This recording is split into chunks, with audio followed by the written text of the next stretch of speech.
बिस्मिल्लाहिर्रहमानिर्रहीम। नाज़रीन, अल्लाह करे कि आप खैरियत से हों। आज दो इंतहाई आम मौज़ूआत जिन पे मैं बात करना चाहता हूँ। एक तो ये कि आज उजलत में रातों रात के अंधेरे में मौजूदा हुकूमत एक आर्डीनेंस ला रही है, और वो सदारती आर्डीनेंस क्या है? वो ये है कि चेयरमैन नैब के इख्तियारात में इजाफ़ा किया जा रहा है, और दूसरा ये कि जो नैब के मुल्ज़मान उनके रिमांड के पीरियड में इजाफ़ा किया जा रहा है। ये इसकी तफसील इस तरह से है कि जो नैब के रिमांड में जो 14 दिन का मैक्सिमम रिमांड पीरियड था उसको 30 दिन किया जा रहा है, और दूसरी तरफ चेयरमैन नैब के इख्तियारात को उसमें इजाफ़ा करके और कई चीज़ों के अलावा उसमें ये इजाफ़ा किया जा रहा है कि वो लोग के जो तावन नहीं करेंगे नैब के किसी मामले में, किसी तफ्तीश में, इंक्वायरी में, किसी तहकीक में और किसी इन्वेस्टिगेशन में, तो उनको फौरी तौर पे गिरफ़्तार करने का चेयरमैन नैब को इख्तियार दे दिया गया है। नाज़रीन, आपको याद होगा कि इससे पहले जो नैब के इख्तियारात जो कुछ भी थे, चेयरमैन नैब के इख्तियारात थे, अदालतों के इख्तियारात थे,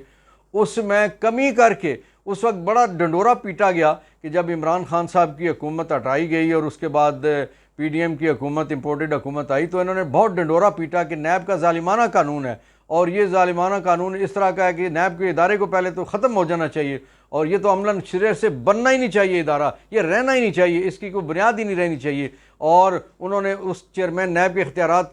कम करते उसके पार काट दिए, और फिर अदालतों में भी बेशुमार जो मुकदमात थे वो वहाँ से अदालतों से फारिग हो गए, लोग बरी हो गए, और सब लोगों को, अपने लोगों को फारिग करने कराने के बाद अब चूँकि इनकी कल की इमरान खान साहब को गिरफ़्तार करने की इनकी पूरी तैयारी है, उसके लिए आज रातों रात उन्होंने एक आर्डीनेंस तैयार किया है, जिसकी अभी टेलीविज़न पे ख़बर चल रही थी कि काबीना से उसकी मंजूरी ले ली गई है, और काबीना, अगरचे आज कोई कैबिनेट का इजलास नहीं हो रहा था, काबीना की मंजूरी ले ली गई है, और काबीना की मंजूरी लेने के बाद उन्होंने फौरी तौर पर आज ही रात कायम मकाम सदर से जो स्पीकर असम्बली हैं उनसे उन्होंने चेयरमैन सेनेट हैं उनसे उन्होंने बतौर कायम मकाम सदर इस आर्डीनेंस की मंजूरी ले लेनी है। अगरचे सदर पाकिस्तान जनाब आरिफ अलवी इस वक्त हज का फरीज़ा अदा करने के लिए वो सऊदी अरब में मौजूद हैं, और उनकी वापसी का इंतज़ार किए बगैर, चूँकि इनका जो प्लान है, जो कहीं से ख़बरें मिल रही हैं, वो ये हैं कि कल उन्होंने इमरान खान साहब को गिरफ़्तार करने का बहुत बड़ा मंसूबा बनाया हुआ है। इमरान खान साहब कल इस्लामाबाद में सुप्रीम कोर्ट में भी अपीयर होंगे, और उसके बाद उन्होंने बहुत सारे मुकदमात में, वो आपको पता है वो हर पेशी पे उनके दर्जनों मुकदमात होते हैं, तो उन्होंने जुडिशल कम्प्लेक्स में पेश होना है, और चांस ये है कि उन्हें इस दौरान किसी भी मरले में रास्ते में सुप्रीम कोर्ट के बाहर किसी जुडिशल कम्प्लेक्स से घर जाते हुए, कहीं से भी, या घर से आते हुए निकलते ही शायद गिरफ़्तार कर लिया जाए। तो ये सूरत हाल है कि उनकी गिरफ़्तारी के से पहले रातों रात के अंधेरे में डाकाजनी करते हुए आइन और कानून पे एक ऐसा आर्डीनेंस लाया जा रहा है, जिसको कल खुद इन्होंने कहा था कि ये 30 दिन का रिमांड का पीरियड बहुत ज़्यादा है, ये नहीं होना चाहिए। बाकी अदालतें जितनी रिमांड 14 दिन का मैक्सिमम, जो हमारी सेशन कोर्ट हो, हमारी स्पेशल कोर्ट्स हो, हमारी नैब हो, कोई और हो, और हमारी ATA हो, हमारा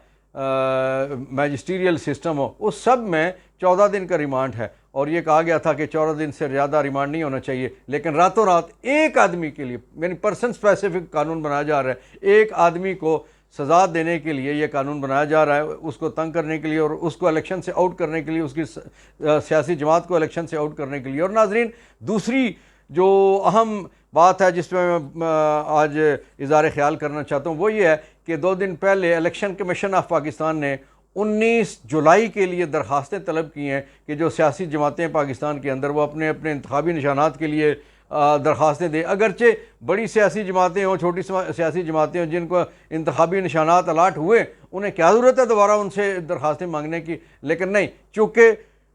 अहलियत की बुनियाद पर कोई ना कोई मामला लगा के, कोई ना कोई शिकायत लगा के, कोई ना कोई इल्ज़ाम लगा के, कोई ना कोई नुक्स निकाल के, तो उन्होंने इमरान खान और उनकी जमात को इलेक्शन से आउट करना है। इसलिए जो 19 तारीख तक उन्होंने दरख्वास्तें तलब की थी, 19 तारीख से पहले इमरान खान साहब को ये गिरफ़्तार करेंगे, और उस गिरफ़्तारी के दरमियान उनकी जो पार्टी की जो अहलियत है उसको जवाब बना के इलेक्शन कमीशन से ये PTI की उसको सिंबल भी अलाट, वो जो उनका इंतखाबी निशान बल्ला है, बैट है, वो उसे नहीं देंगे। और इसी नोयत का प्लान है कि जिसकी वजह से जो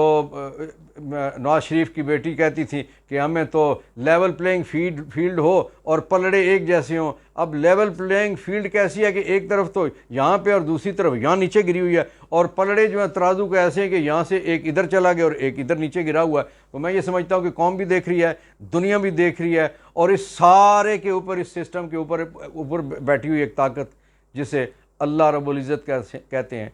अल्लाह भी देख रहे हैं। अल्लाह की लाठी बेआवाज़ है, उसकी रस्सी लंबी है, तवील है, लेकिन सिरा मौजूद है। एक वक्त आता है कि वो सिरा खींच लेता है। फिर जो जुल्म करने वाले हैं, वो कहते हैं ना, जुल्म